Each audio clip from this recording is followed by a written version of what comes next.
1 minute. Just started the live stream. I'll unpin all of you just for now. Vane, just before Anna, before you go live, Vane, you're going to be talking about the keywords. Is that correct? Yes, a little bit about the keywords and why we decided to invite Daniel and. Okay. All right.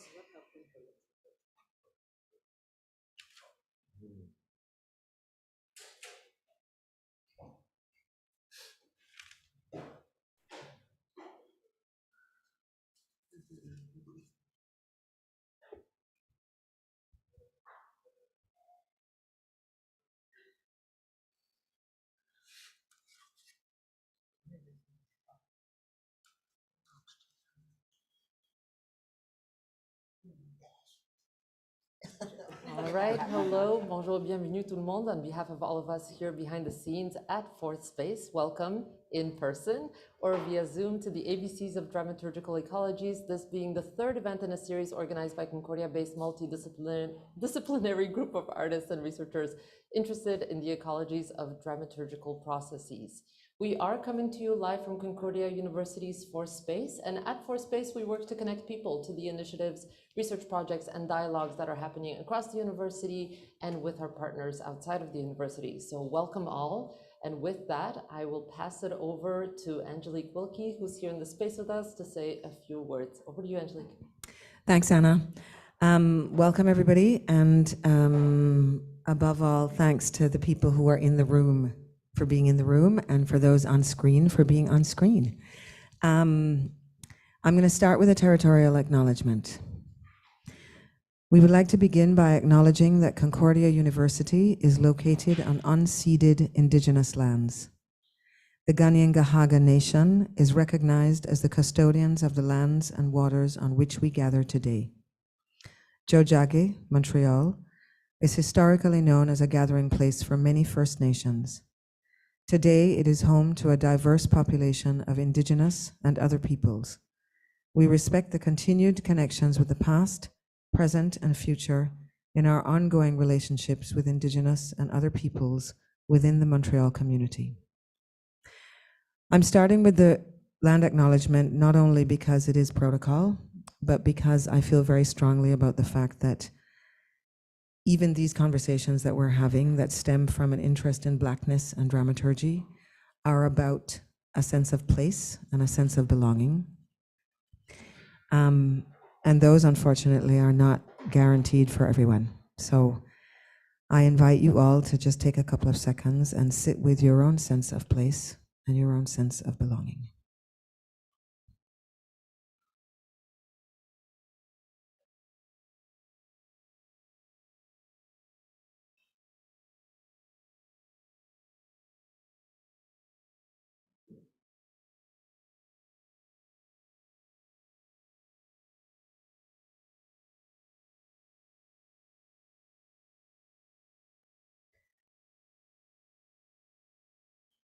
The sitting with should last much longer. So I invite you all to take the time to do that on a regular basis.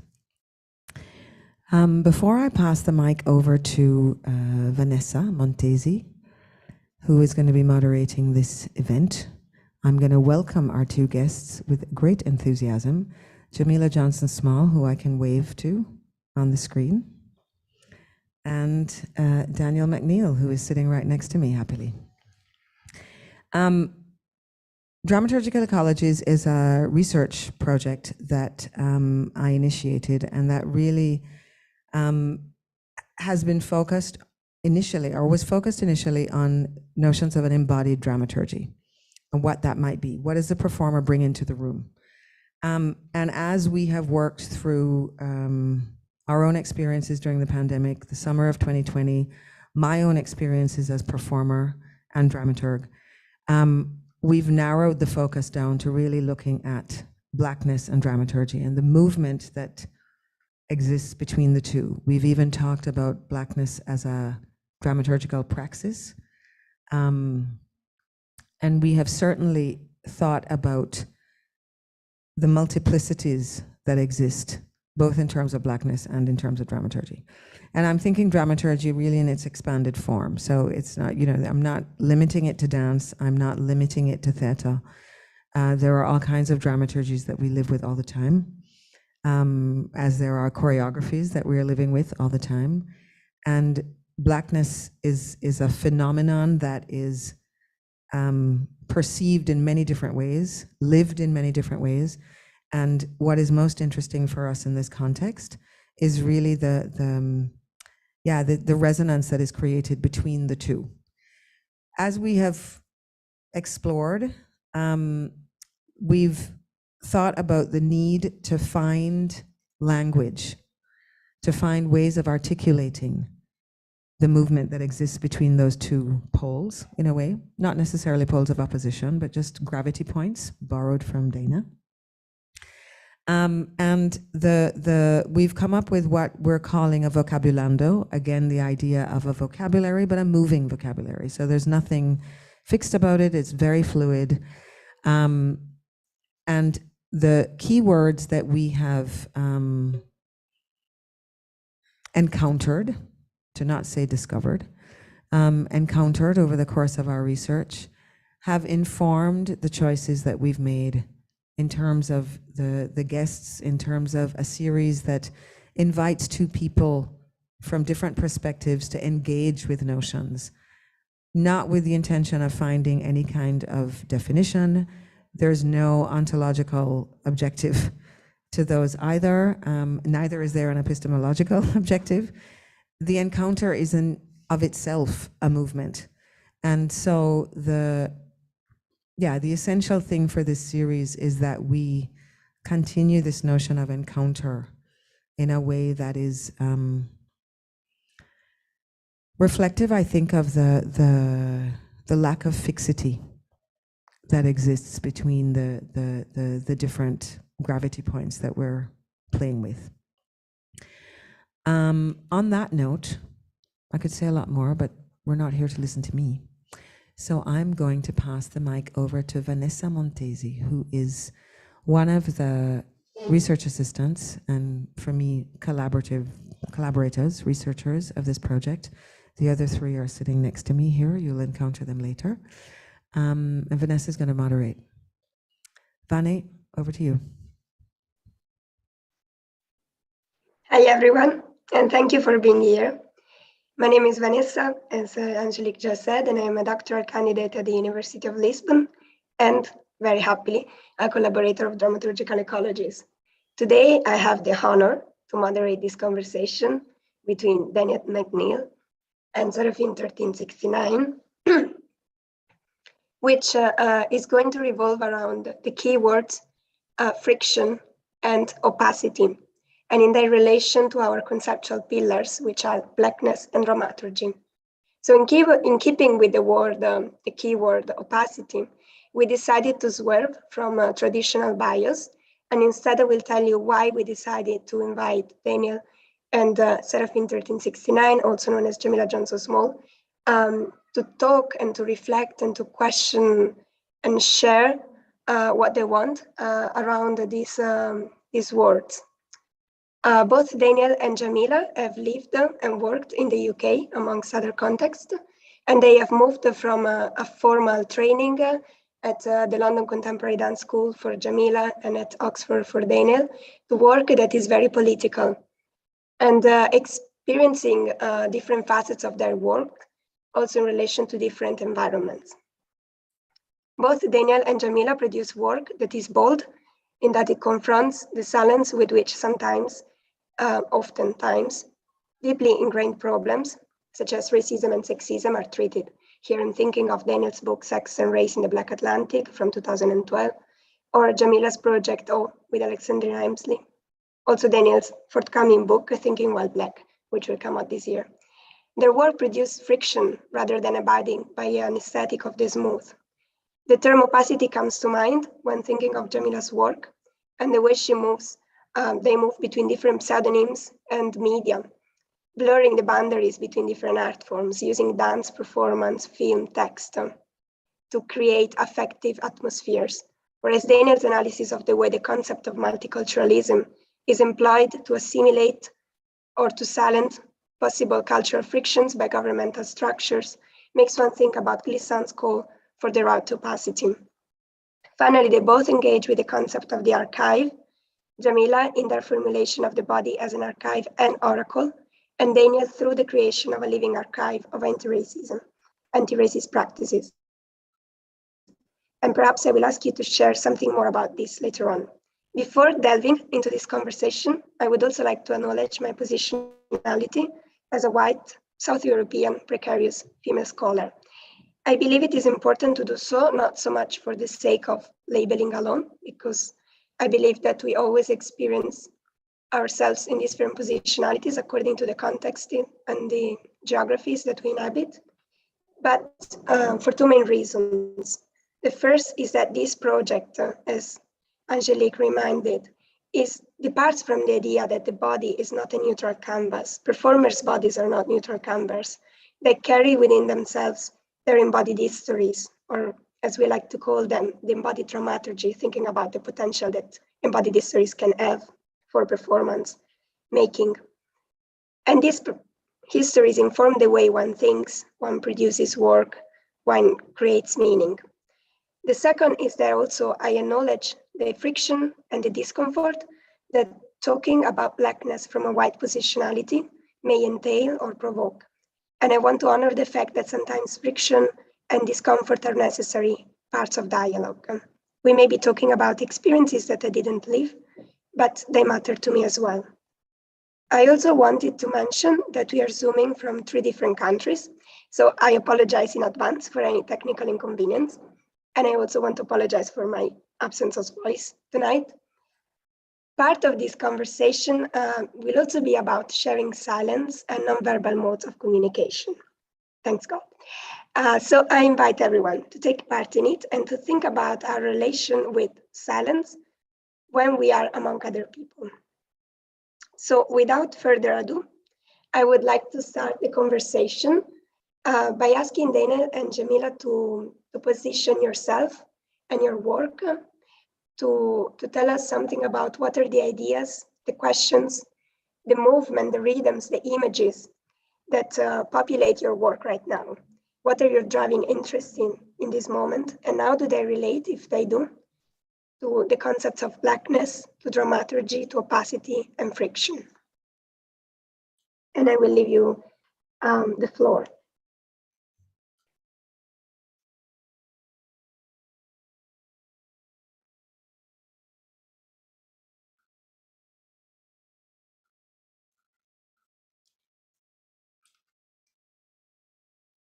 Maybe I'll jump in.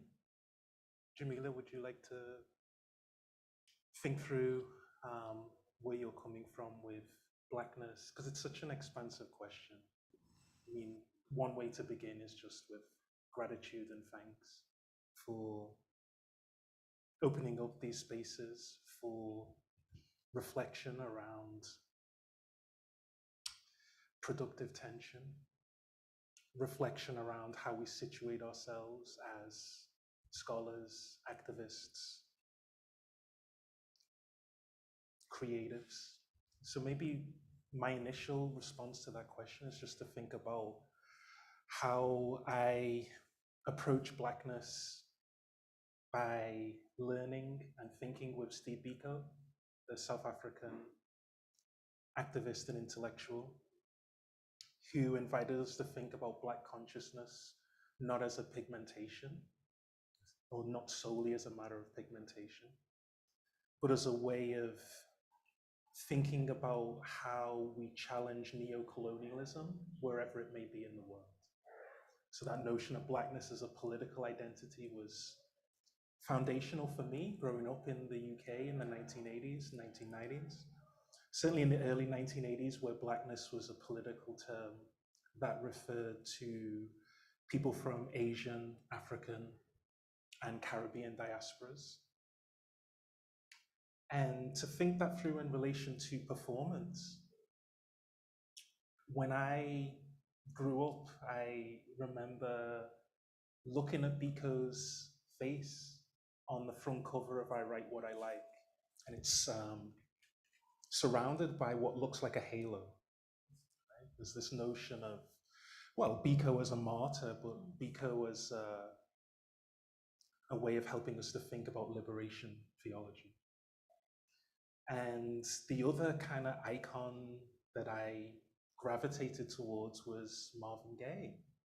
And I remember, when we were thinking about how to develop a graphic element for Black Studies at Queen's University, one of the wonderful questions we were asked by graphic designers was, what's the vibe, right? What you want to develop when you're thinking about Blackness? And the thing that came to mind was Marvin Gaye's color in What's Going On, right? That sense of confronting the rain, but doing it with a certain sense of style, idiosyncrasy, iconoclasm, being willing to go one's own way, but always connecting that to collective struggle, right? Connecting it to political ecology, connecting it to green politics, connecting it to a willingness to imagine law and the state that isn't tied to violence and anti-Black racism. Inviting us to think about how we can take possession of history. And I think, as Angelique introduced, like, to turn these global currents and to make them relevant to our local campaigns, our local context. So those are some maybe preliminary thoughts, and look forward to thinking them through with you, Vanessa and Jamila, and any other questions and thoughts, interventions from our collaborators.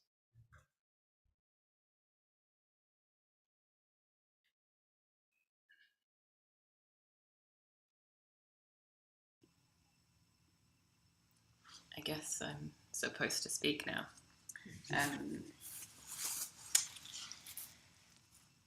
I don't know why this is always one of the most daunting questions, like to position myself and my working currently.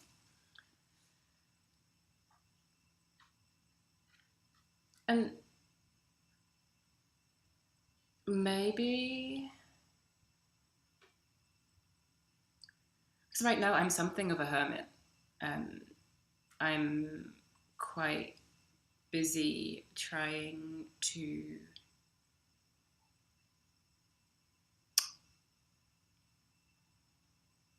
read the signs of my body through my own sensing and the sort of application of different technologies for reading bodies, different systems of reading bodies, be they different therapeutic bodywork techniques, or also dancing, and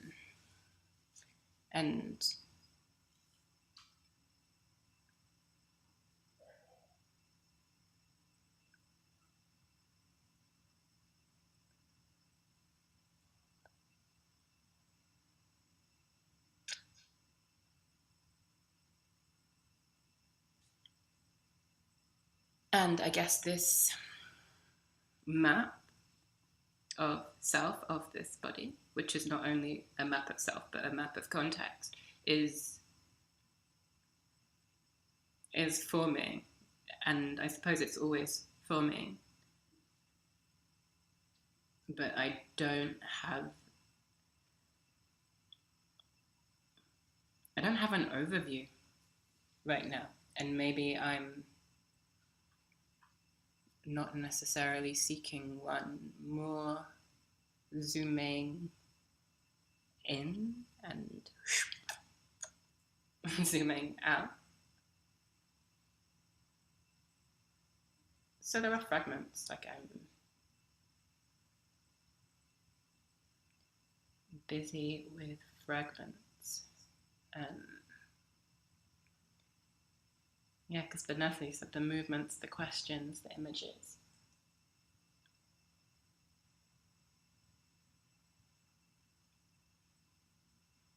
And maybe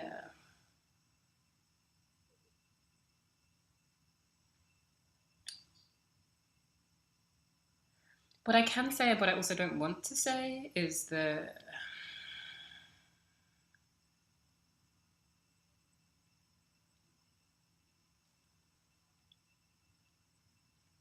tiredness, overwhelm, edges.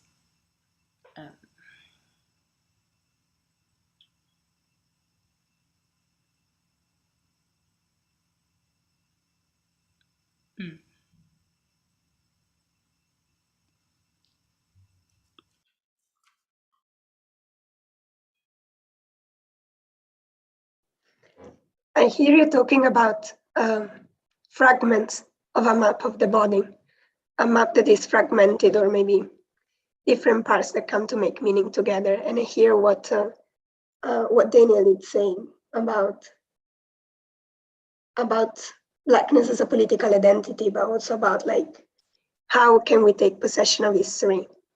And I'm thinking about fragments and about time and space.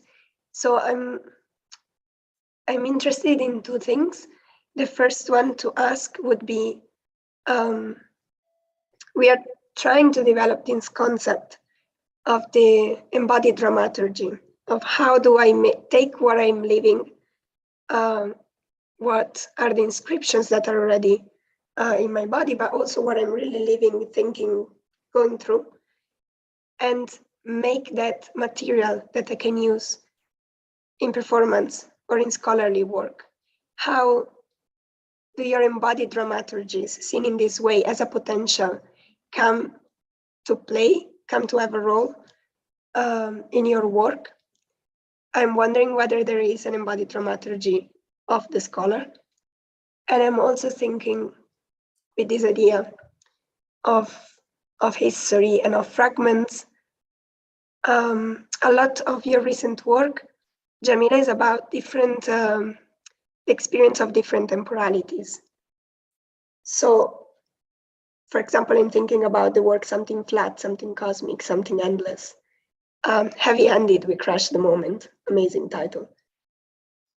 So how can you use frictions between different media, friction between different images, if you do? How friction can become a tool to destabilize current ideas about time, to destabilize the linearity of time, or the perception, our sort of common perception about time. How can we create different temporalities? And how can these different temporalities then in turn influence the view that we have of history? I'm going with very wide questions, so if you want to me to get more specific, just say.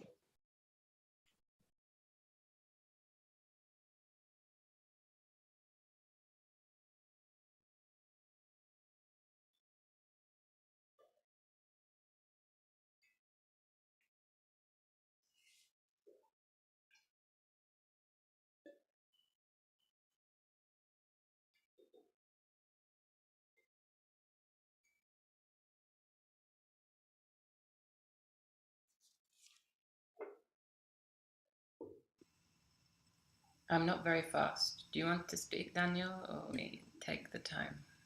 Okay. It was another wonderfully generative and expansive question.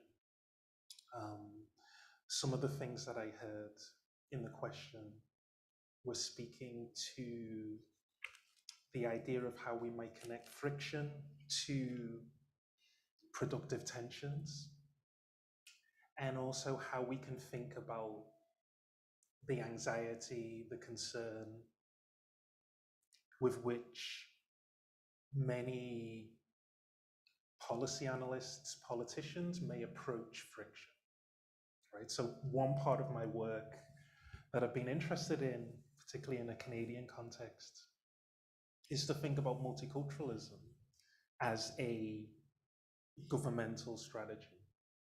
And one way of thinking about multiculturalism is the terror, the fear of friction, right? So the idea that the goal is to avert radicalism, the goal is to avert violence. These tend to be the types of goals, ambitions of certain types of multicultural initiatives. And sometimes it becomes something that doesn't push us into livelier and more radical directions, right? The goal is a minimum goal. The goal is, how do we avoid people fearing the other? The goal is, how do we raise awareness of different groups? The goal is not necessarily, how do we take possession of this information so that we can actually approach disagreement, discord, as a site of love, as well as a site of fear. So that's something that I'm thinking about a lot. And maybe just thinking about it in relation to a wider concern. And this is something that I think about with even, I don't know, film review sites like Rotten Tomatoes would be a good example to think through, right? So I write and I think with a film critic called Armand White, who is fairly notorious. He's kind of talked about by journalists as the quote unquote Kanye West of film criticism. In terms of, the presumption is that he's a curmudgeonly contrarian because he does not follow the crowd, right? So he received death threats for a negative review of Toy Story 3, I believe, because it stopped at getting 100% rating. And part of the project there is to think about, well, what is the fear, concern about something not receiving uniform support, and what is the concern around something not achieving consensus, right? So when I think about this, I'm thinking about, if you spin it, you can also address it in terms of, what does it mean for us to have so much freedom, but also to have so much conformity? And for White, there's this idea that there is a mission, there may even be a vocation for disagreeing, or for having this what's often called agonistic respect, where there is the possibility that we refuse to presume that the consensus is always right. And we can think about this in lots of different ways around scientific consensus, follow the science, etc., rather than inviting a more nimble approach or a more difficult approach that says that we have to take responsibility to search out information so that we curate the science rather than merely follow. And again, I mean, I mentioned Rotten Tomatoes, but one of the ways I think this through with students is to think about what it means to live in a space-time formation where lots of people log on to Twitter and have followers, right? What's that inviting? Is that inviting these types of spaces where we have a chance to think and dream and reflect and disagree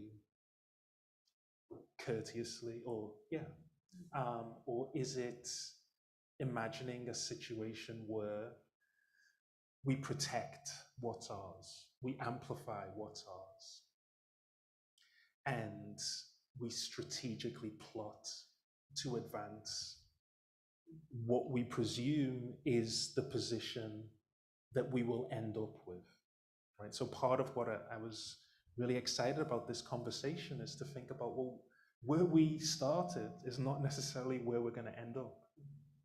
And part of Almond White's concerns, some of my concerns around social media is the idea that, well, the goal isn't necessarily to listen so that we transform our point of view.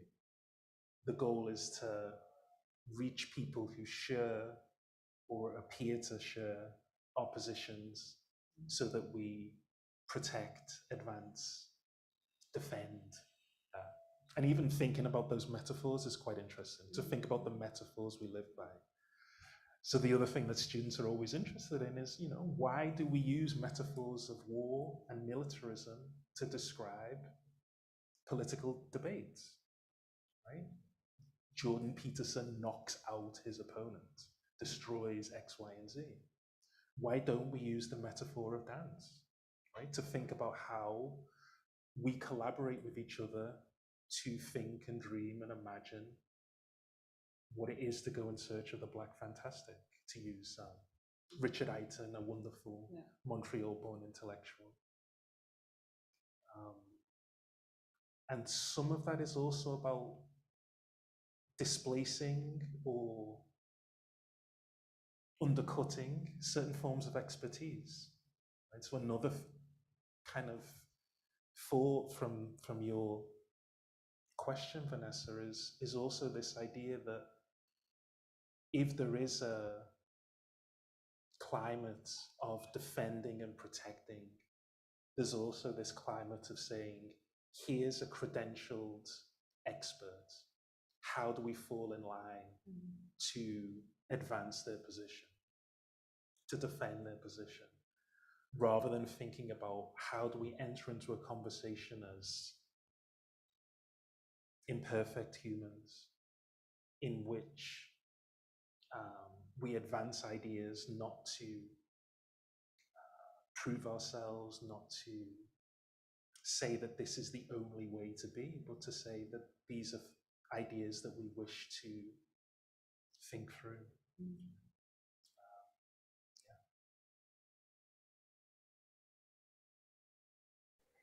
Thank you. Yeah, thank you. It's really interesting to think about, about how the realities that we live, virtual and physical realities that we live, shape the way we think, the way we propose ideas, the way we approach other people, the goals that we have, and reduce this idea that everything must be smooth, that everything must be frictionless, that that having a debate is something bad rather than something that could be formative for each party. I'm wondering whether, thinking about this in this context, thinking about your work in general, thinking about what we are looking at with dramaturgical ecologies, do you think, you may disagree, I don't know the answer, so that's why I'm asking, but do you think that for grounding Blackness in artistic practice or in scholarly practice does create a space for, not a space for friction, but what is at stake when you do that? How does that change the way that a conversation is happening? Especially in situations where we are asking important questions without knowing the answers, and we are talking from different positionalities as well.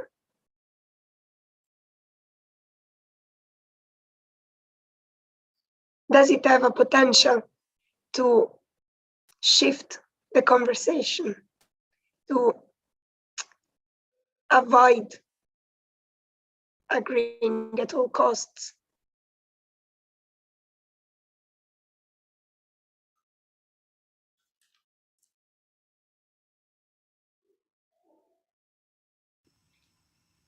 I can say that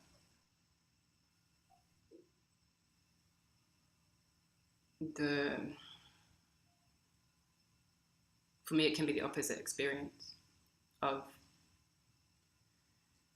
perhaps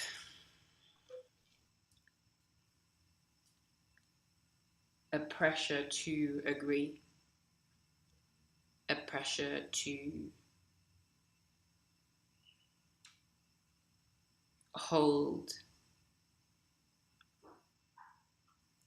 bodies beyond mine.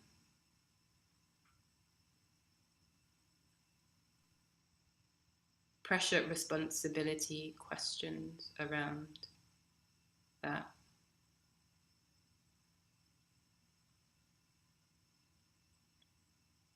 And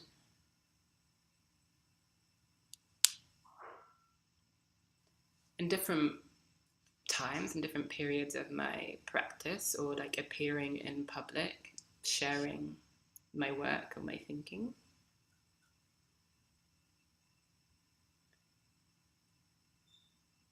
I've approached that foregrounding or not differently.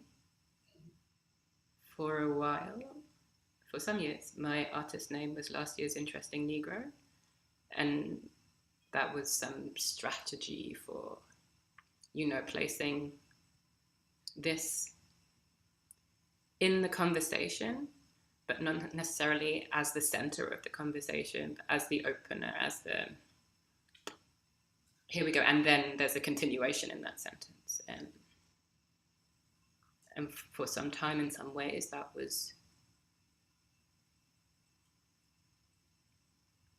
that felt effective in giving me some space in conversations, as they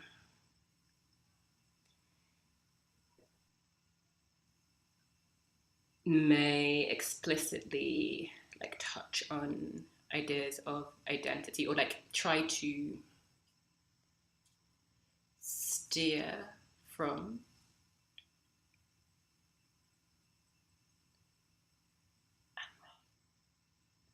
and I'm thinking about Blackness and embodiment, and I'm thinking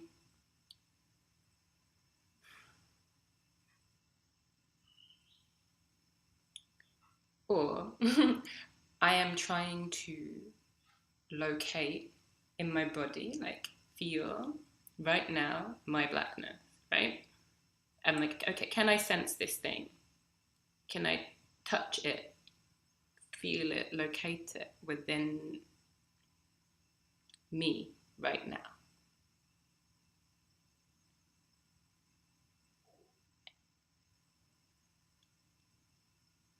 And I guess there's a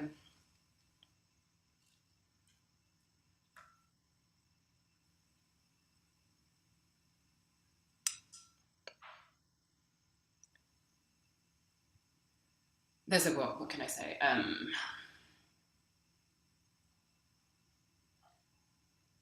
Well, I can say no, or I can say yes. Like,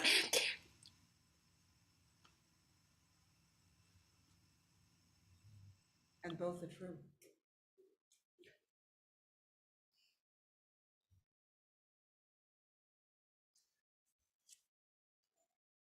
I think the question also invites us to think about resisting the oversimplification of Blackness. So, foregrounding Blackness is deemed problematic if Blackness is perceived as partial, particular, rather than expansive and capacious. So one of the things that has inspired and galvanized me recently is bringing together scholars, creatives, and activists to respond to the prompt Black Studies is. And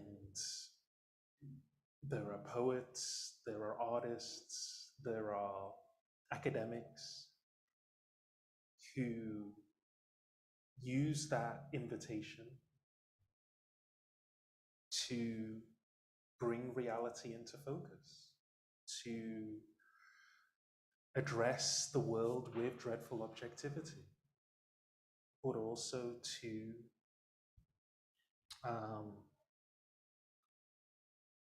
imagine new forms of belonging with time, space, and each other. Right? So it's a way to say, here's how we approach a world in which there continues to be racialization. People are still governed by racial logic, but there also retains an awareness that Blackness is not reduced to the sociological, that Blackness is a means of imagining new forms of interaction between humans and also the more than human world. And that's why, again, the notion of, I think Vanessa used the term smoothness. The idea that we have the capacity to live with ambiguity, to live with messiness, to say that those are not problems, but those are opportunities and challenges for us to create new worlds and actually say something of substance. Right? I mean, what's the other term that we have? Opacity, right? So when I think of opacity, I also think of accessibility. And in university contexts, in various institutional contexts, opacity is deemed dangerous, threatening, and accessibility is deemed self-evidently good. And part of what we can think through is, what might it mean for some groups, for some bodies, for some organizations to perceive opacity as a strength, right? But also to really work with this idea that the goal is not necessarily to develop a clear yet oversimplified answer, but the goal may be to invite more difficult questions. And that's one way of wrestling, I think. I use the word wrestling a lot in my work. Wrestling, struggling, working through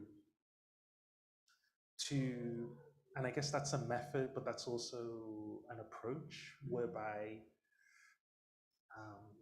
the goal is not, here are answers, here are things that you need to take away, but here are some questions that bring us together, that bring people together who might not otherwise have come together. And in that space, right, you invited us to think about our relations to place and space at the beginning. In those spaces, we're able to imagine worlds we couldn't do on our own. And you can expand this in various different ways. We can think about the pitfalls of neoliberalism that says we can only relate to each other as consumers or as individuals, as privatized beings. And to think about what it is when we understand the public, when we understand what it is to come together,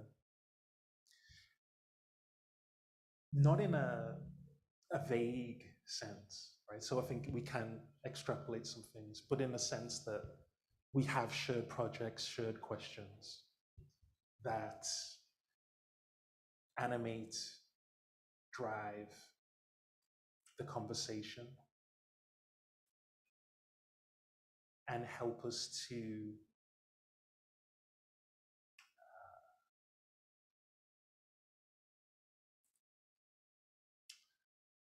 recover historical sensibility, right? I.e., we're not just imagining that we're creating something new. We're not just creating something that ignores the struggles of people in the past, but is always historically informed and future orientated, right?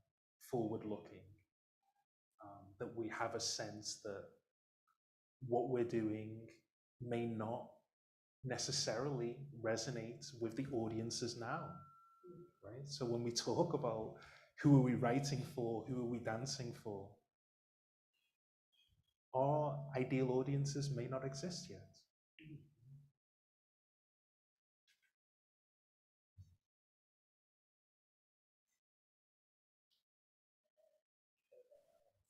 Yeah, thank you very much. I'm thinking you both mentioned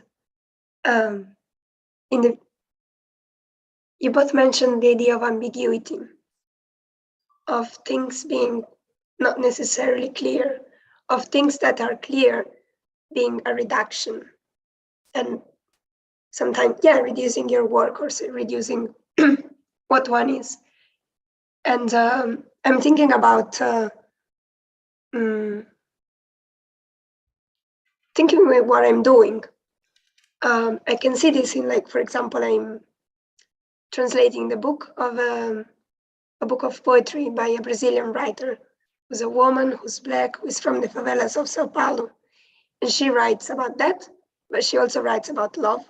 She writes about sex. She writes about her grandfather who passed away. And the difficulty that one has when one tries to find a publisher, for example, in not having it located in the shelf that says literatura marginal, in not having it labeled as just one thing, or not having it asked, oh, but can you just give me these poems, but in an anthology that is about people coming from this. So how do something that is maybe supposed to make things accessible, to an audience that might be interested, end up reducing them?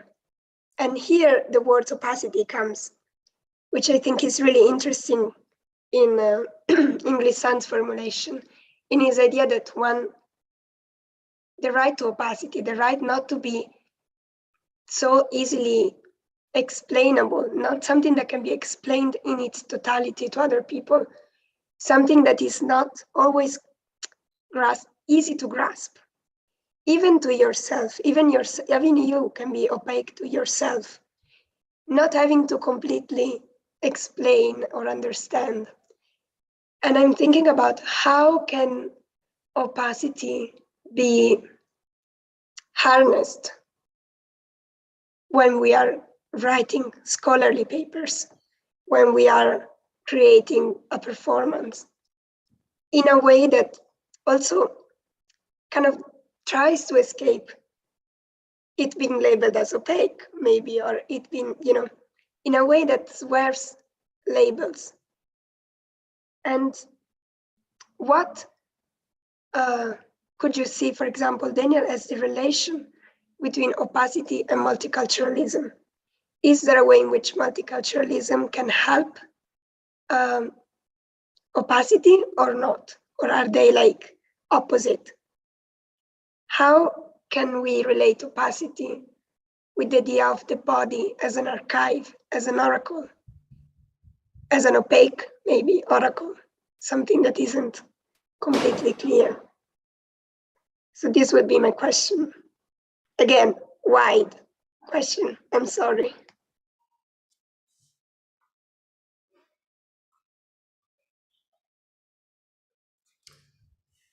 Maybe another way into this question is to think about surveillance, and to think about, to come back to this idea around how some forms of official multiculturalism are seeking to monitor bodies that are already assumed to be one or two things, right? Or reduced, right? So the militant radical threat, the Islamic other, right? All of these ways in which the media, culture, and society of a place oversimplifies these others to try and make them accessible, legible to pre-existing narratives. But equally, when we think about multicultures, we also think about them as messy, feral spaces, right? Multicultures are how we rub up against difference on the bus in these public spaces where we may not understand what other people are saying. And I think one thing I would maybe add a caveat or invite us to step back from is to say those individuals or those groups may not be legible in that moment, but that doesn't mean that the goal is simply to preserve the unknowability. The goal is to think about how we can humbly, always knowing that we can't fully know the other, but to think about how we approach that so that we may engage with each other with a little less opacity and a little less strained seriousness.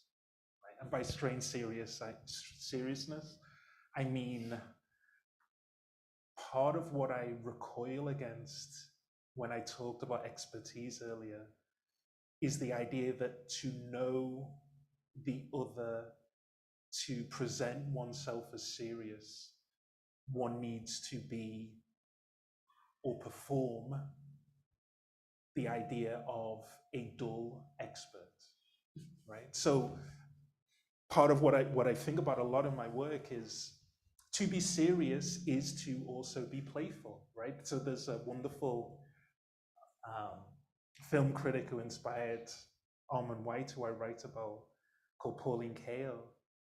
And one of the things she always talked about is that the most serious thinkers in America are comic actors, right? To think seriously about how we encounter difference, how we speak to each other, how we overcome barriers, is to think about comic expression, is to think about playfulness, is to think about how we can nimbly adopt new positions.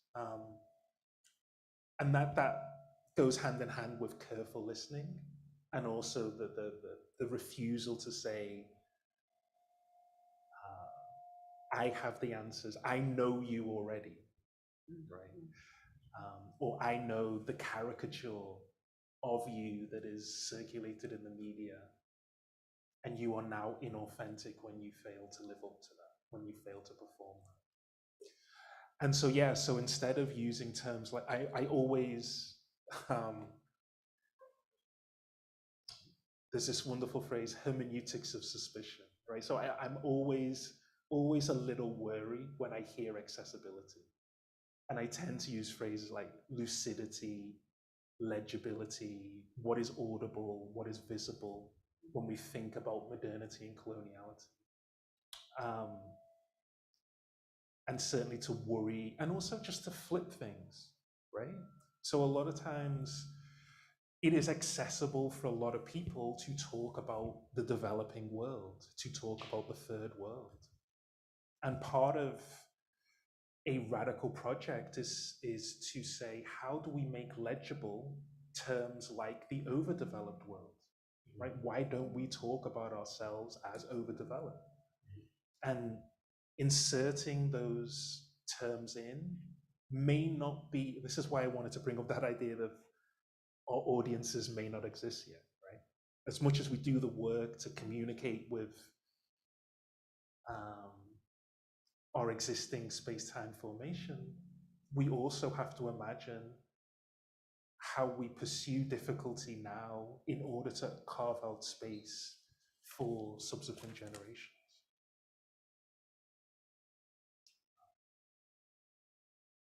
Yeah, I don't know if that addressed or engaged with your question, Vanessa, but those are some of the thoughts that came to mind.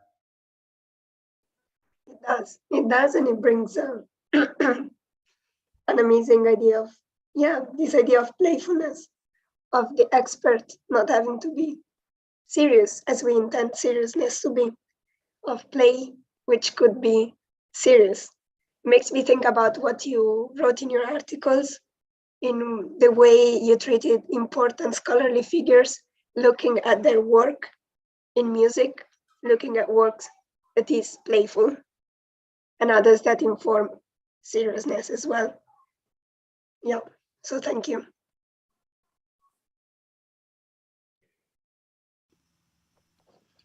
Can I play a track? Yes, thank you. I think I'll play something just for 5 minutes, and maybe I can say afterwards what it is.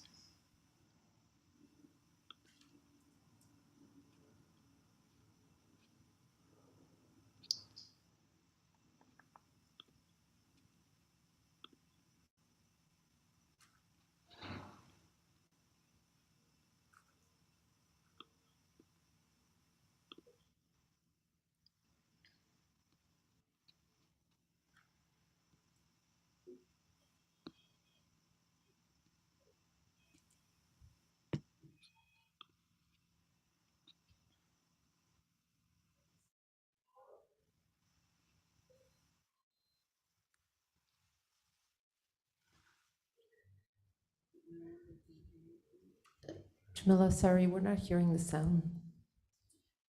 Did you click share sound when you clicked share screen?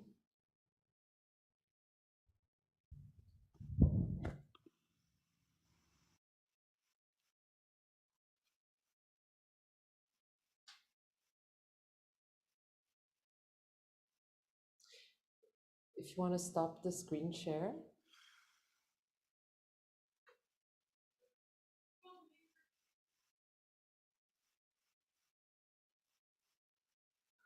We still can't hear it.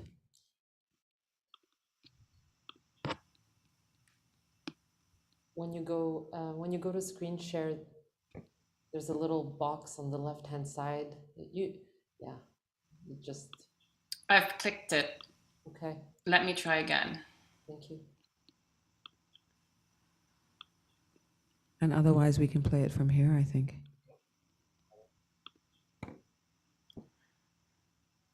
So okay, someone will give me a signal if you don't hear this.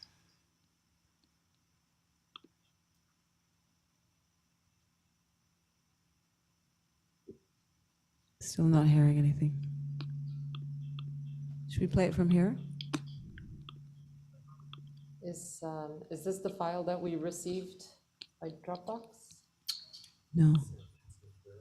Passing Well, through. maybe then it's okay. I mean, we have it, so we can play it. You can talk in the meantime if you like. I mean, as you wish.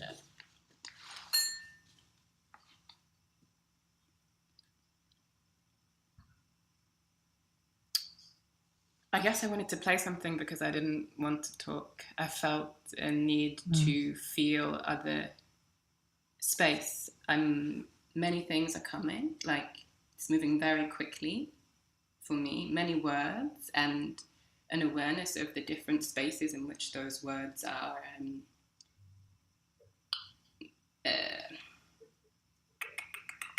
echoing, or like and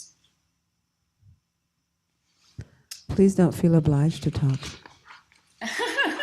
Really, that's I don't honest. feel obliged. It's just now coming what is there like that. And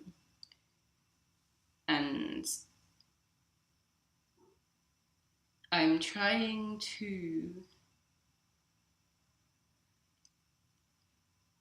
like arrive to or like understand in feeling, in sensing, right, this space, which is like many spaces,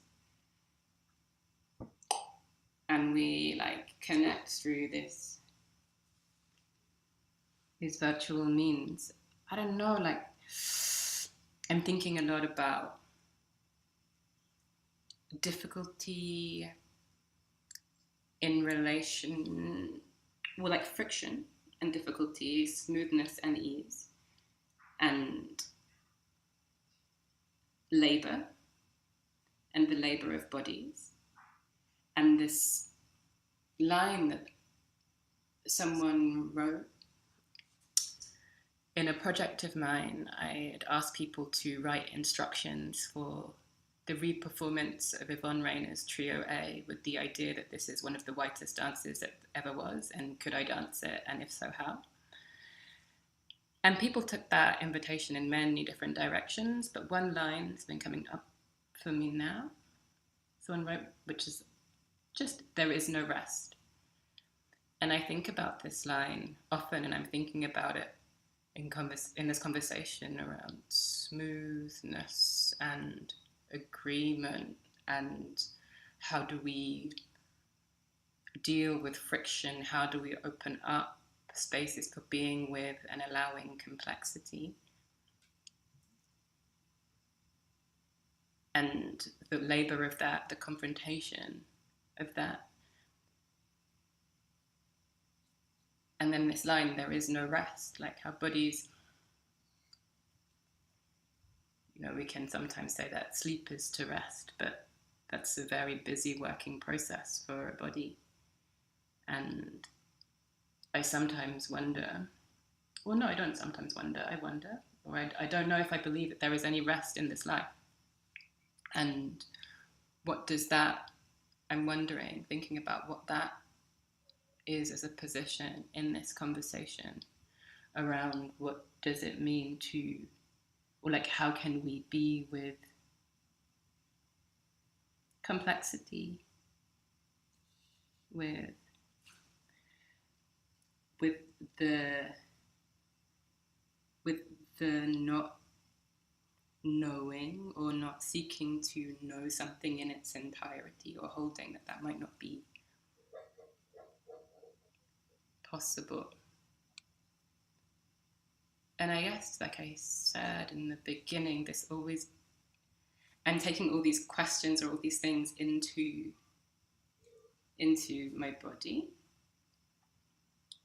and thinking about the, you know, like how can we, I think Vanessa, at some point you asked about time and how can we be with, you didn't say be with, but I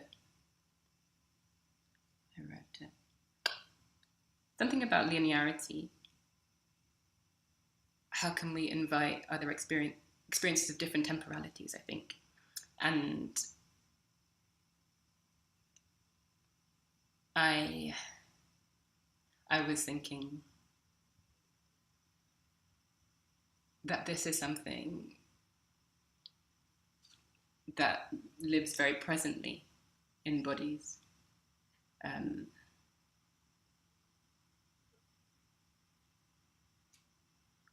So I'm in a place of a lot of feeling, and also sound. Music is one of the like classic strategies for accessing the stuff in bodies on different levels, in different ways. Bodies, minds, memories, points, places, locations, the ways that different sonic vibrations touch different organs.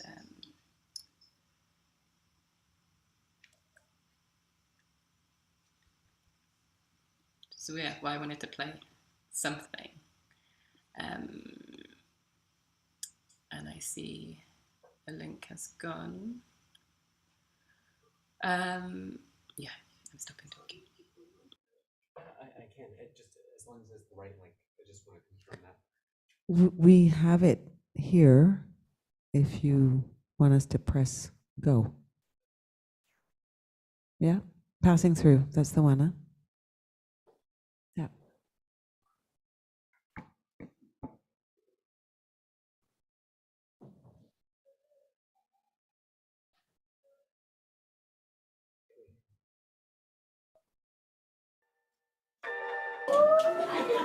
I can dance. I can dance.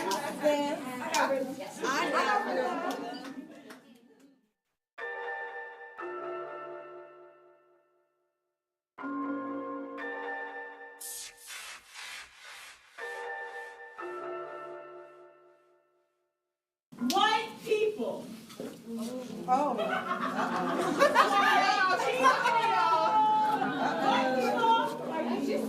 White people. Do something. Do something.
In my 30 years, I wonder the number of times that I've walked up and down these streets. Mare Street, Kingston Road, Dalston Lane, Bulls Pond Road, Lower Clapton Road, Homerton High Street, Morning Lane, Wells Street, Hackney Road. Sometimes I'm walking, and it would seem, as I am wading through the debris of the past, that is unwilling to be suppressed by the paving stones, by the daily trampling, good and proper, from the thousands, millions of footsteps, just rises up. I have this recurring dream. It is about waste. We've tried to bury it beneath the pavement and the road but pushes it up. Like the roots of these angry trees driving up the cement and tarmac on some roads, regardless of the destruction. Life will out. Nothing is forever. And why should the tree give a shit anyway?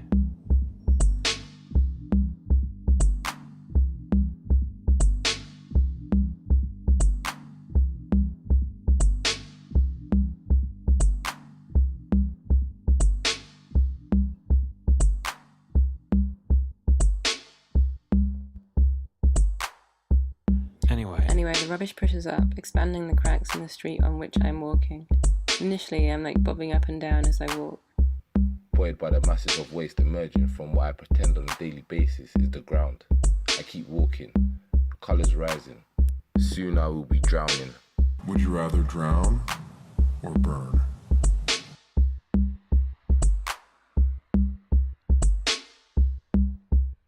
I'm afraid of water. I'm also afraid of time, because of the things they keep and the things that they take away. My metropolis. Fresh Nike crepes on credit. Reebok stepping up once again. I buy a new pair of shoes for every show, but I don't have a home. 2016 baby. Walk with me. Walk with me. The parks and canals are full of constant joggers trotting towards self-improvement and looking like something sinister. Self-contained machines of purpose. Desperation in sports tech and buggies.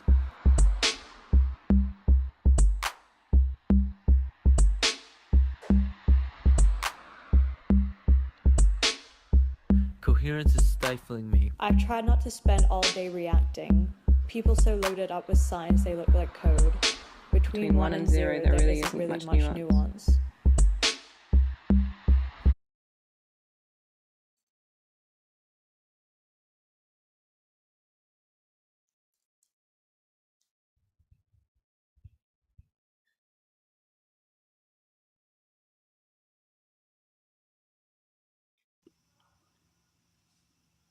That's just a fragment of a track made by a friend and collaborator of mine for a show I made in 2016. I haven't heard it for a while. Thank you for sharing it. I think it was a wonderful way for us to experience time differently in this conversation, an answer to the question I posed before, and a nice moment to share together. I see that we already have some hands up. So I'm looking at the time, and I think I'm already have had the time to pose my questions. So I would maybe ask MM to, if they want to ask something, they're welcome to do it.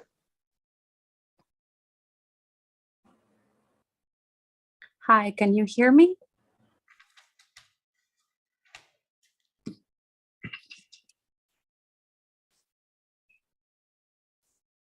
I'm not sure if I'm heard.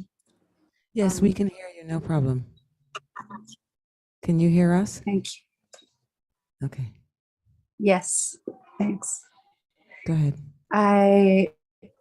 So much is prompting, and I just wanted to start by thanking the rhythms, because that's actually something that when you ask what introducing Blackness brings to the work, how it shifts it. And immediately when some of the answers are carrying a difference, a qualitative difference in the rhythms, for me at least there's a soothing, like I can enter a space where it's not the most common rhythmicality, that it's more pervasive. And so all the silences and all these compositions of thought that in a way are unfinished and unlinked, but in a way they create more space to not know exactly, but in the not knowing exactly, other layers of feeling that are very vibrant emerge. And so I was very thankful for that. And I just wanted to share a little bit of, I was moved by both your questions and what was shared in terms of how, for me, I've come to think of Blackness and as a force rather than as a thing. So for a long time, I've thought a lot about indigeneity as well as neurodiverse modes of thinking and playing.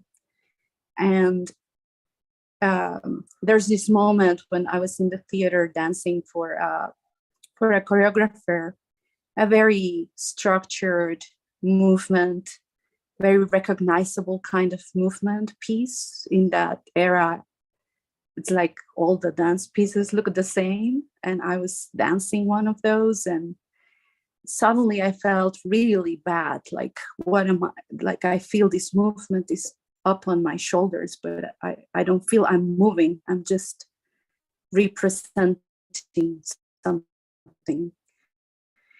And so I got very nervous, or something in me started shaking a lot, as if refusing this field of movement, this modality. And so I started moving my hands in a way because I wanted to calm the vibration.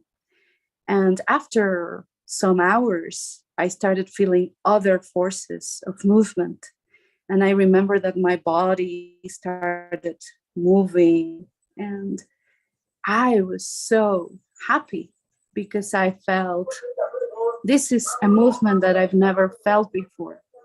And I remember that I wanted to yell to this empty space, just, this feels like freedom.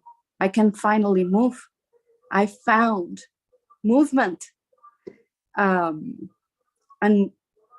so I think there's these forces that are majoritarian or dominant. And the way that I feel something else can be worked out in terms of opacity or the incomplete is to tap into very unrecognizable forces. I appreciated a lot the introduction of feeling. How do I feel blackness? And so for me, it has to do a lot with how do you tap into feeling other forces, other from what we have become more used to experience and move with. And so sometimes these other forces compose in different rhythms. They can finish a phrase halfway through. As you say, they are messy, chaotic. And I wonder, because sometimes I remember with this new soft force of indigeneity and liberation that I found in my body, I made a piece that was very playful. And it was for a very white audience. And at some point, someone said, which maybe it's like, it's not the audience that still exists. And someone said, I don't understand why you had to do a piece that was so rude. Like, it's so violent. And I was playing, and I couldn't understand how come playfulness would be so upsetting, because it was unregulated and unrecognizable and unlocalizable. Where the piece was it in the play, or was it somewhere along the way? So I like a lot the concept of passing, the concept of movement, and the unlocalizable in those forces, because these are forces that cannot be pinned down. They keep on moving, and they are very collectively relational. That's my feeling of it. So just to finish, in terms of education, I remember having a lot the question, where is learning? Where does it happen? And at some point I discovered that learning couldn't be in the page that you write. Learning couldn't be in the exam. Learning couldn't be in front of the encyclopedia or the book.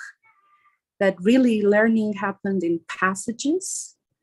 And so I always remember these movements of like being in the middle of reading and going for a walk, and then being in the middle of an exam and thinking of yesterday's hike, and then being in the mountain, and in the mountain thinking about what I was learning in the classroom.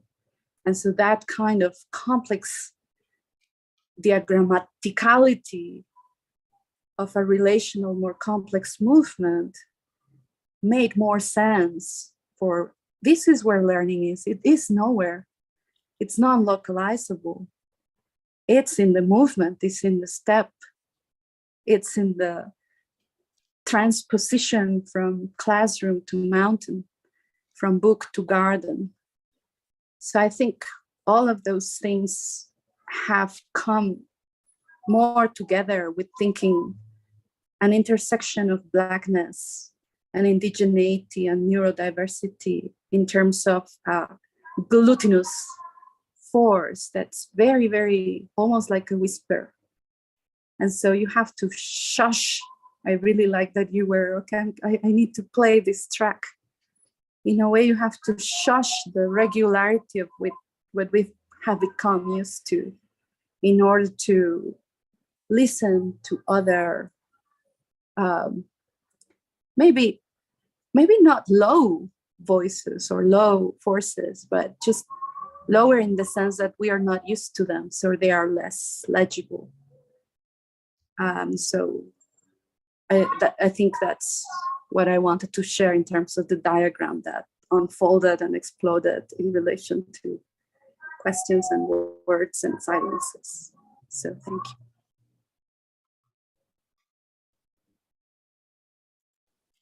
Yes, thank you so much for your reflection. This idea of like knowledge being created in the passage from the book to the garden, in the moments of idleness, even moments of, maybe we can say they're moments of rest. I don't know, maybe they aren't moments of rest because we never rest, as Jamila said, but moments of passage is a very good definition, I think. And how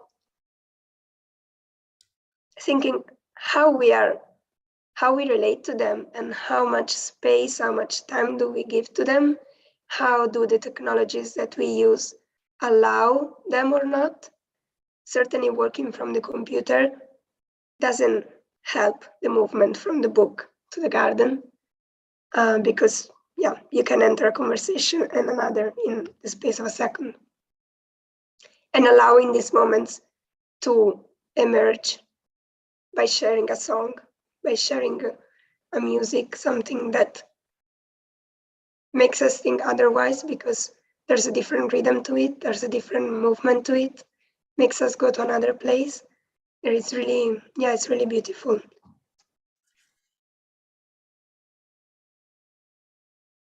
I think we can accept other questions because we still have some time.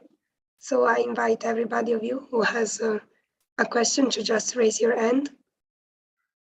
And you can share your videos. Now we are in a moment of more open conversation.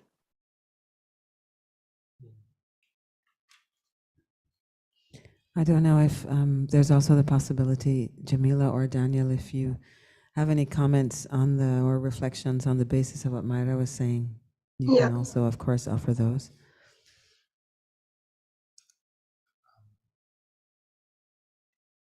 I really appreciated the reflections.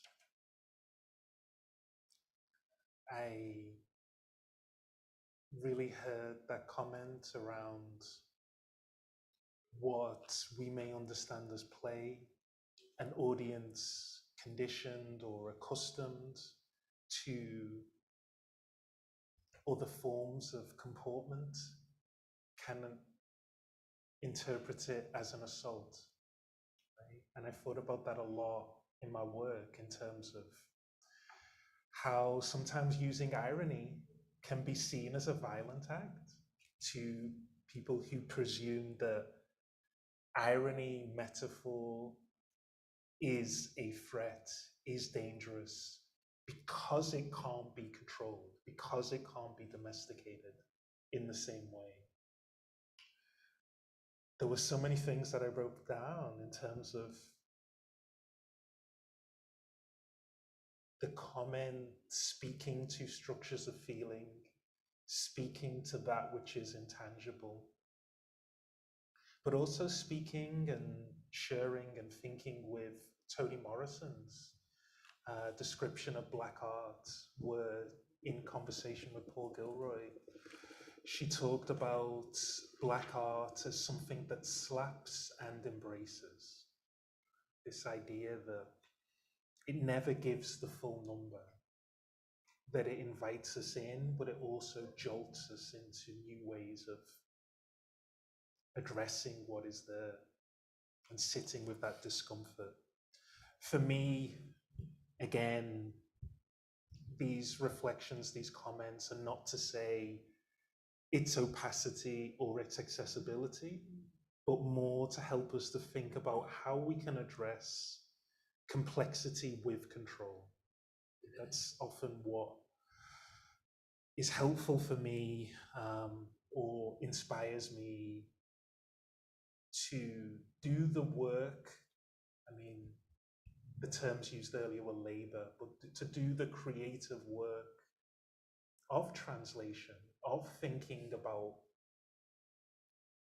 taking seriously the pain or the shock that others may feel, but also not letting that prevent the ongoing struggle to say that what is normative, what is taken for granted, what is presumed to be common sense is not the only way to be.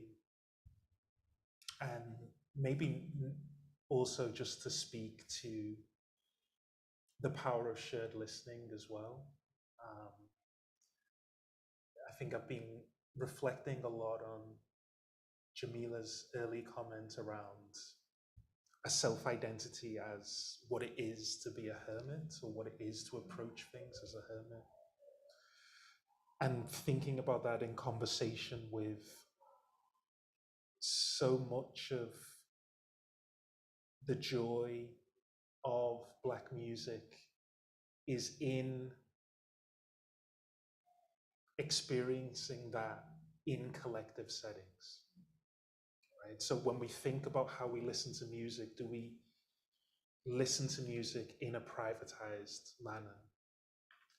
Or do there remain spaces for us to be in concerts, in shared spaces where there's careful listening and in coming together that allows us to think and experience differently?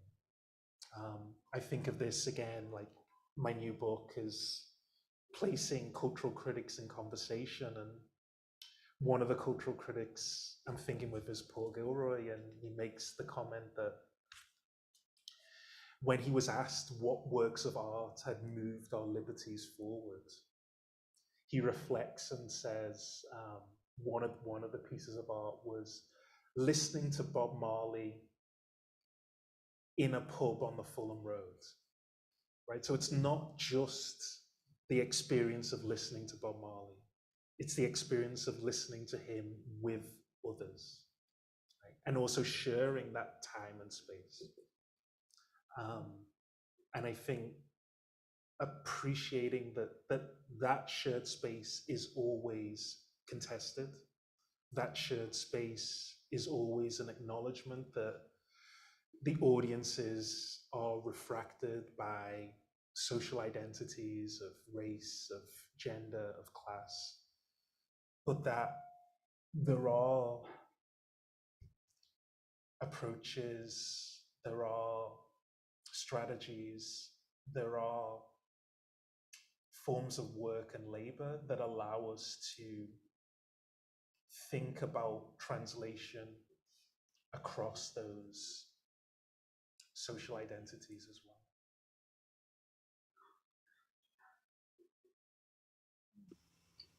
I want to, I was just speaking just now, I'm thinking about the idea of a body as a community, and the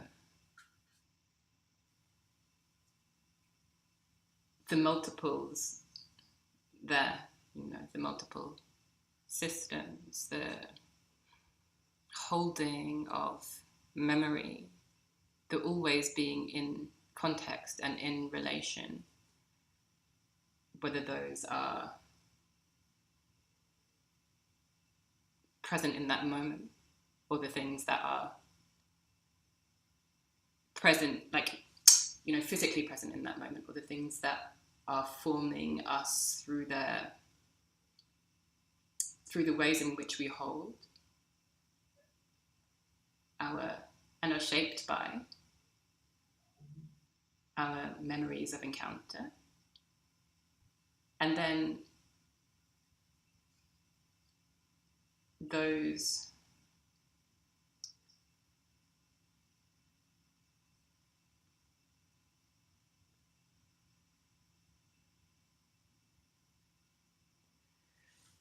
invisible, or sometimes invisible, or not so visible, or always consciously available presences of others, other bodies, be they ancestors, be they spirits, be they the kind of energetic presence of someone else who was just sharing that space, be they the rhythms of the creatures in the space, be they the frequencies of the sounds of birds and machinery and electricity. I guess thinking about the communities we hold that move through us that aren't always embodied as we are in the space.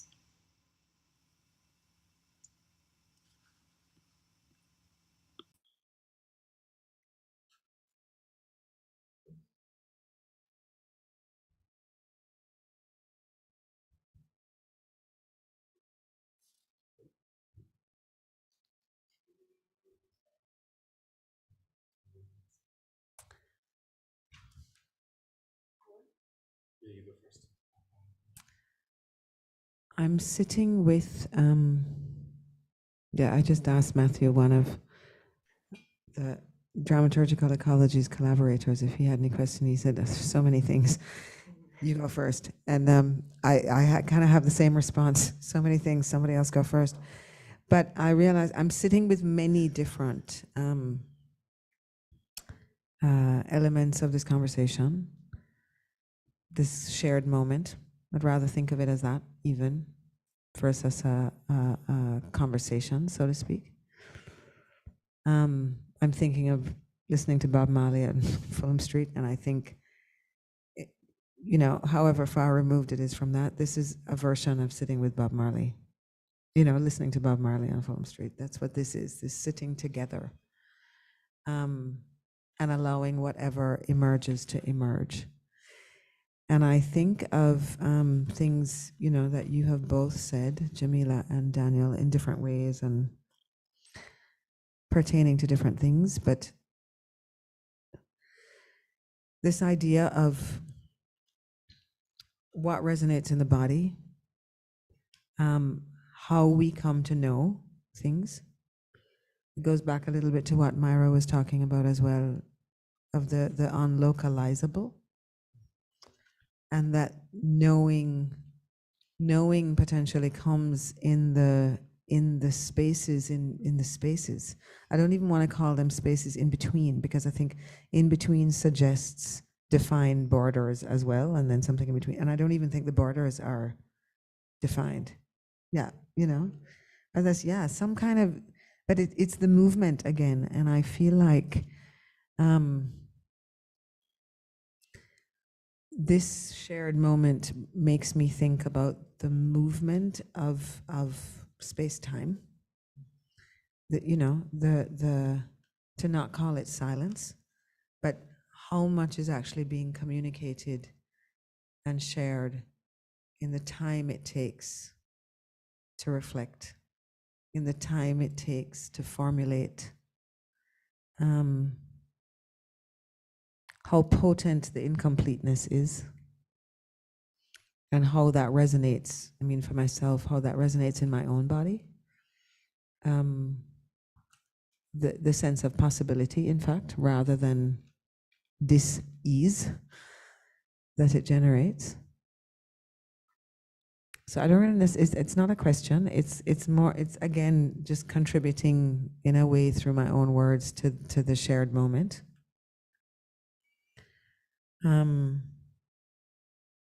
And how interesting it is that the not seeking a specific form. So allowing what could be perceived as a lack of direction or clarity or, resolution seeking or all of that, how that lack in fact is the place of ease, and the generative place. I mean, it's a generative place.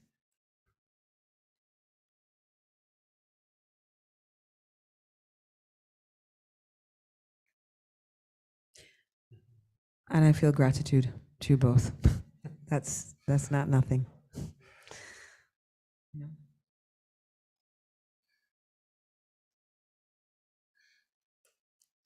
Thanks, Angelique. I mean, yes, we have moved through very different ideas, through very different things that were unforeseen. We came to an end where Jamila talked about the body as a community, about the things that we hold in the body, which in a way comes back to our initial idea of the embodied dramaturgy, but it comes through it through a way that couldn't be foreseen, through different actually back lanes that we took during the conversation, that we wouldn't have arrived at that place without taking those side alleys. And without sharing, the moments of thinking between a question and an answer and another intervention, taking the time for it as well. And to return to earlier questions, right? So I mean, in this conversation, I'm able to return to an earlier question that you raised around what it is to perform the role of the scholar or the academic. So when I hear Angelique speak about the comparison or the parallels between our shared moment and what it might have felt to share a moment with Bob Marley in the 1970s, it helps me think about a lot of my work where I'm addressing some of the friction, I'd probably call it tension, but friction may apply, between what it is to perform the role of an academic and what it is to perform the role of a creative artist. So one of the tensions that I think about a lot in the book is Paul Gilroy's inspired by Bob Marley and musical artists who were willing to throw away what they knew to create something new. Right? There's this willingness to improvise, to create. And that's yeah, to use Angelique's term, that's not nothing, right? That's that idea of searching, right? And that takes a lot of courage. But a lot of things we do with academics is, how do you repeat, right? How do you enter into the public sphere by clarifying, by creatively recycling? And a lot of what I've thinking through in the book is thinking about, as a historian, I look a lot for repetition. Of one of the terms Paul repeats a lot in his work is, it bears repetition. And it's one way of thinking about his evolution and also how he's working in different spaces, from the aspiring musician, the music journalist of the 70s and 80s, and his current position as an eminent professor intellectual who also has to hold these positions in tension, right? To say, yes, there's this aspiration, there's these people we work with as creative artists, there's an embarrassment about repeating ourselves. But equally, there's an acknowledgement that we need to repeat ourselves because of the cultural production of ignorance elsewhere, because of mainstream cultures that marginalize Black knowledges and experiences. And so that friction, that tension is a fascinating one to think through. And the other thought that comes to me is thinking about, thinking about that idea of being haunted, but also acknowledging that the thinkers that inspire us, so say if we're inspired by Fanon, we may read him as our contemporary, like coming back to that idea of the ideal reader may not exist yet. Like, there's so much we don't know about Fanon, right? Like in terms of, because of the bureaucratization of knowledge, because of the disciplinary boundaries, because of professionalization, we know so much about what Fanon read, but he loved film, he loved theater. Why don't we know so much about the films that he engaged with, the theater that he engaged with?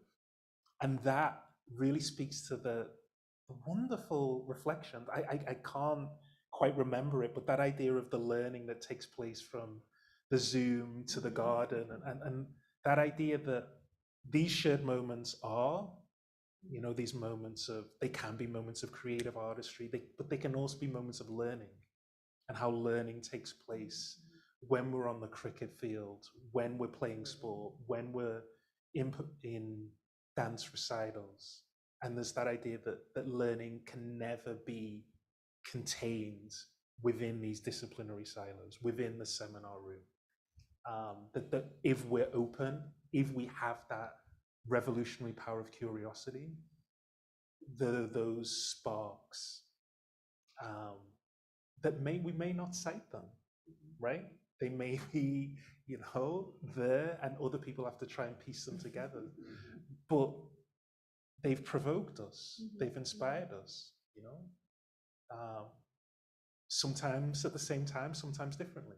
I remember writing my PhD, and I would just put on CBC News for 5 minutes, and it would piss me off so much that I'd have to write.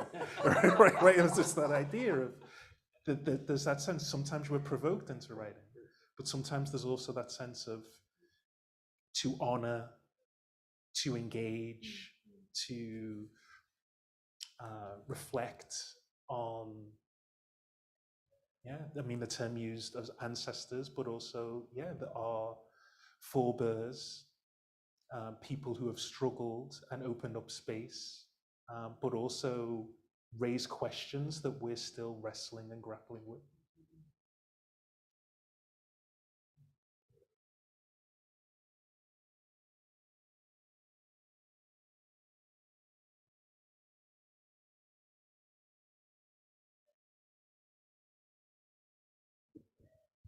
Jamila, you're about to say something? I was, and then my computer screen went black, but now it's back. Now I was just thinking about a question that was coming up for me when I was thinking about my current questions approaching this event. And then I'm reminded of that question when Daniel, you say, like, there's so much we don't know about Fanon. And one of, I was asking myself, well, what is appropriate to ask in this space, right? Like, and when I say appropriate, I don't necessarily mean any kind of external assumed idea of appropriate, but like, what do I think or feel would be appropriate to bring of my questioning and to ask of you? And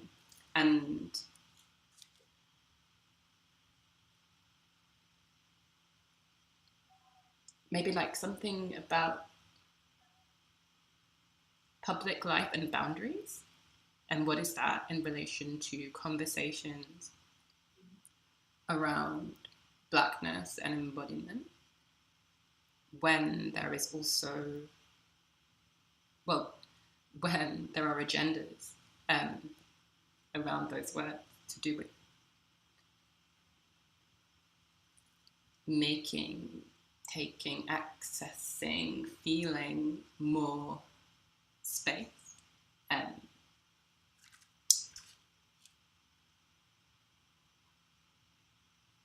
I wonder also, in your different position to mine, and how you think about that. What is appropriate to share, to speak on, to ask, or when maybe you have felt something inappropriate for you.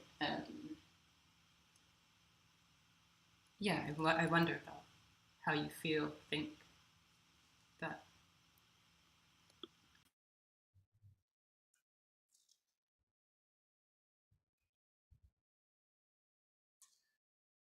I reflect on this question also in relation to a class yesterday with students where we were thinking through not just the boundaries of acceptable discourse, but how certain spaces are deemed to be sacred or respectable and therefore need to be preserved. Right? So obviously people were thinking about Will Smith and Chris Rock and the Oscars and this idea of intervening in that space and not respecting that space. But I think you can expand it to the notion of professional comportment, right? What it is to have an understanding of, what it is to have an understanding of the acceptable boundaries of academic discourse or intellectual discourse. What it is to think about how those boundaries are policed. So in the book, I talk about how one of the reasons Armand White is labeled the Kanye West of film criticism is because of his intervention at a New York Film Critics Circle award event where he was alleged to have heckled the Black British film director Steve McQueen. He was alleged to have loudly proclaimed that McQueen was a garbage man and a doorman when he had received his award. And it's this idea of threatening the honor and integrity of the circle, the New York Film Critics Circle, and White was expelled from that circle. And the way I describe it in the book, he gets framed as kind of a climate denier, right? So the New York Film Critics Circle wants to have this sense of, we're the respectable scientists. Here's this crank who doesn't know how to behave, right? Doesn't know how to reflect and defend the professionalism and the integrity of this space. And so what I think about a lot in the book is how is White's intellectual journey, how might that be contrasted with other figures who have received awards and recognition within the institutions. So Paul Gilroy asks provocative questions, pushes academics to do work that's more creative, right? He often talks about the limits of timid scholasticism. And yet, he's also keen to remind us to ask those questions around politeness, around the boundaries of acceptable discourse. And so that his comportment, he playfully describes it as he's become a domesticated foe of sociology. Even if he feels he might have been pushed out of African-American political and social thought. So these questions around what's accessible are important. And then I think where I'm helped by my students is also to reframe these questions, not around professionalism, but around care, right? And to think about how can we ask questions that are caring, and to think about what lies behind the questions is another really interesting thing. One of the assignments that my students are writing at the moment is they're asked to think about what it means to develop work that is stimulating. Right? So again, I told before about I'm very keen on what words are repeated. Stimulating is repeated again and again in Paul Gilroy's writing. And so they're asked to think about what it is, what's meant by stimulating? Why is stimulating something that we associate with active learning environments, deep learning environments? And then they're asked, if they were to develop stimulating questions to ask of the people that they're reading, what would those questions be and why are they asking them? And this maybe can relate to a lot of the comments we've had and the reflections we've had today, because some of the danger that we have is that theorists, academic celebrities are treated as gods, right? They're figures to be venerated, protected, codified, not figures in which we enter into ongoing questioning with. And so as soon as there's that sense of saying, but again, with care, with understanding, with a deep desire to think about where people are coming from, right? What's stimulating their work ideas, but also to ask questions that may be polemical, provocative, to open up space.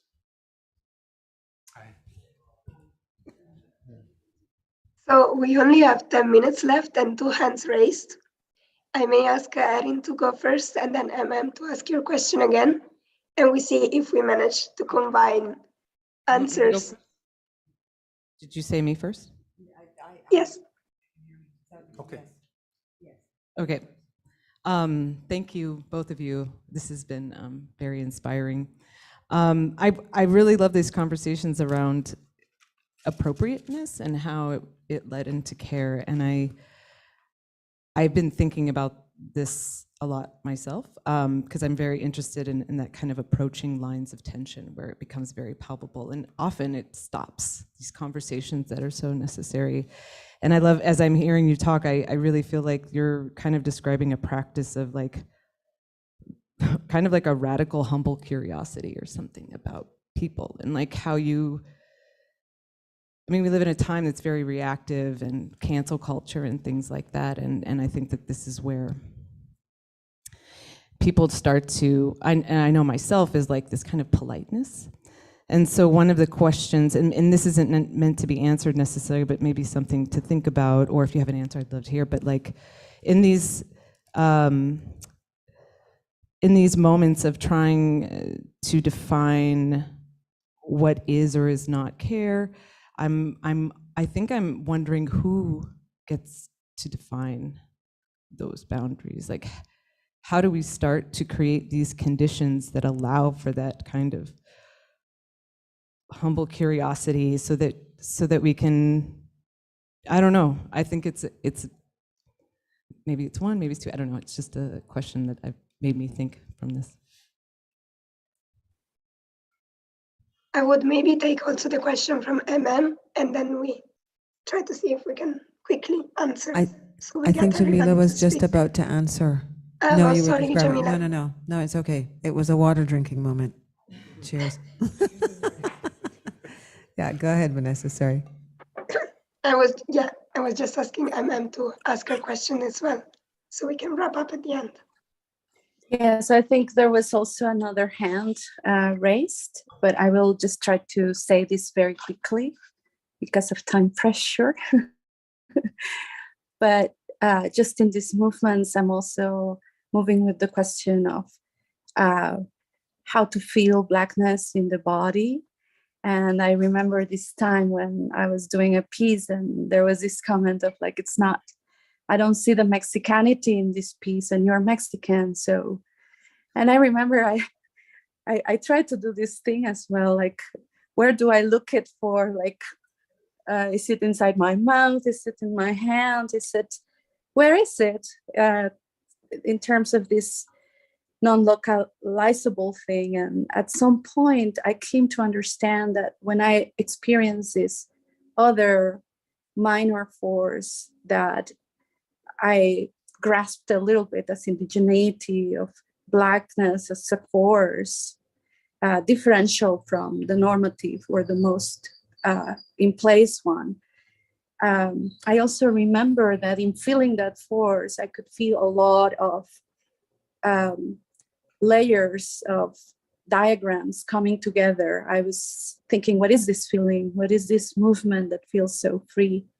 And I remember that I heard a lot of voices, and I was thinking this feeling moves so much with the complexity of my uncles and my aunts and the clay kitchen and so many histories that I don't even know. It's full of the not talking in the kitchen, but something else is at play, full of qualities that really felt more close to, oh, this is more close to the indigenous childhood in the environment where I grew up. And so I cannot say exactly what it is, but I can feel a difference in qualities, in experience. And this really makes me think that what if, when we talk about embodiment of Blackness or embodiment of these other forces, and I wonder, what about thinking about the incorporeal, more than bodied, a-dimensional compositional existences? So what about Blackness cannot be contained in a body? Like, in a way, I think the concept of body has this notion of container. And when you said, Daniel, about the non-containable, the irreducible, this recording that you invited us to listen, it's full of these voices. So there are other planes at play, other registers, a multiplicity of collectivities that not always are actually embodied, that they live in a-dimensional realms. And this is what you called invisible. And I think, at least for me, it's valid, the struggle to make these realms of existence take value and consider them other than as paranoias, or like, what are these pathologizing of these other realms of existence? They are there, they live as well. And how to understand them, not in a body as something that has a boundary and a beginning and an end, but actually even not bodied, something like that. Thank you. Thank you so much, Meira. I'm thinking there's another question from Mary Manning, and I'm thinking about, since your questions are so rich, and these questions open another kind of conversation of taking all the questions now, and we stay with the questions, and we keep the conversation open. Thank you. Is there time, though? I don't want to take space if we're out of time. I think we can do we have one 3 more last minutes, yeah. Yeah. I just really... And it's fine if we go 5 minutes over. It's fine. Absolutely fine. I wanted to... I suppose, I've been teaching Alterm to Black squares, and part of me just wanted to say to all of you that these Black squares have been very much with you this afternoon, and that we've been, I know for a few of us, because we were chatting while this was happening, very, very moved by what's been happening. And I would say that there's something about dramaturgy that I just wanted to bring out, that you all facilitated. And I think when, Jamila, you ask, what can we give or what can we share, or I think we can't do that in academia. I'm not going to pretend we can. I actually don't think we can do it. We do it. I'm not saying we don't do it, but I don't think we can do it. I think we pay a high price for doing it, actually. And I'm just deeply moved, Daniel, by the work that you're doing around Black studies, because I've felt so disconsolate about the way that Black studies seems to be moving into or have been moving into the shackles of the disciplinary, where opacity is no longer opaque. So I guess I just wanted to also say that it's kind of wonderful that we won't be able to close this properly, that this is something that can't be closed, and that Myra, the air that you bring into a conversation all the way from Mexico into Montreal, the way that we all just breathe a sigh of relief when you appear like that you bring neurodiversity and you fight for Blackness not being a thing. I just love you for that. So thank you, everyone.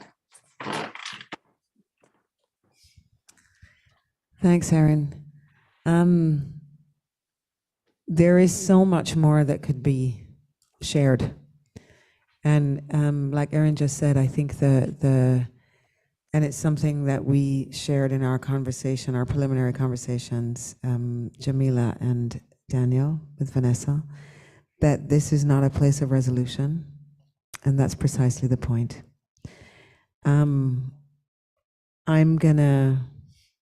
It has to close, so we'll close it, just because there is a frame, even if we want to defy the frame. I'm inclined, however, in my defiance of frame, to sit with the body, as Jamila has, allowed the body to be in this space, and talk about what resonates in our bodies. Daniel, the capaciousness that you talk about is also in the body, and also in Myra's comment about the body not being a finite container, but perhaps the body itself is something we move through, something that is traversed. And perhaps for me, if I try and resonate with my experience of Blackness and the dramaturgy that it evokes, is that it is what is moved through. It's what I move through with, and it is also what is moved through. And I feel like that is, it's a potent place. It's also a place of enormous potential, creatively. And I think of scholarly engagement as a creative practice, so I don't exclude it. Yeah. We're not going to end, so at some point we'll just stop. I want to let either Jamila or Daniel, if you have a last thought, knowing it's not the last, but if you have another thought to share, please feel free. And if not, that's okay too. I do, however, want to thank you both profoundly for having said yes to the adventure, for just stepping into the space together. And Vanessa, all the way in España, thank you very much, even with your cold, for being here and facilitating the conversation. For those of you who have been listening online, thanks for sharing the afternoon with us. And may the questions stay messy and unresolved.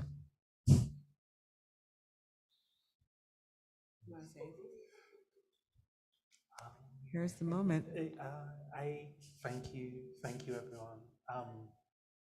I guess the thing that stays with me is the question around value and the question around potency, potentiality. And I think it's sparked by the question around care. So we live in a world where almost everything can be commodified. social justice is commodified, care is commodified.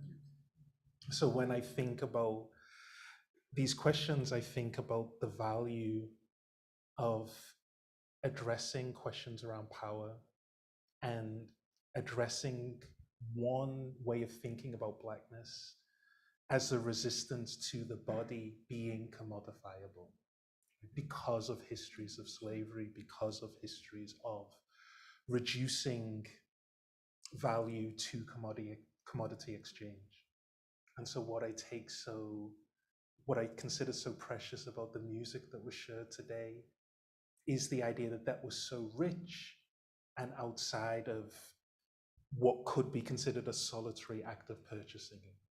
And it helps us to think about other forms of value, richness that can't be reducible to capitalist exchange.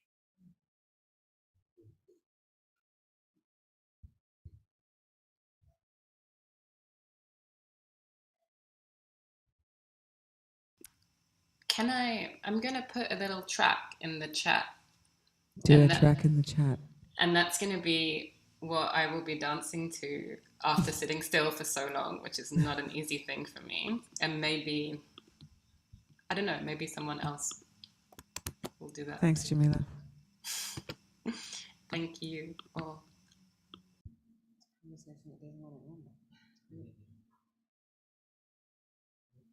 can call it the after party. Yes. We'll call it the after party. It's a great idea. I'm going to say thanks to you all. There is another event in this space later on as well, and they're being very gracious and disciplined, and being super quiet in their corner until we're finished. We'll never be finished, and I'm happy to say that. Thanks, Jamila. We're going to go out and have something to eat, and you're with us. Same thing for Vanessa. We'll take you with us, and we'll organize an in-person encounter at some point. Stay well, everyone. Thank you very much.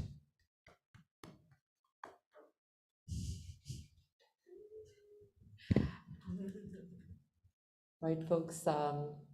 Thank you for navigating the rain and joining us in the space here today. We so appreciate your energy in here with us, and those of you on Zoom, thank you so much for joining us. If you wanted to revisit any of the words exchanged today, it is of course available on Concordia University's For Space YouTube for you to re-enjoy. We'll say goodbye to you for now, and a very gracious see you later, and see you soon, we hope. Thanks all. Ciao. Thanks, Jamila.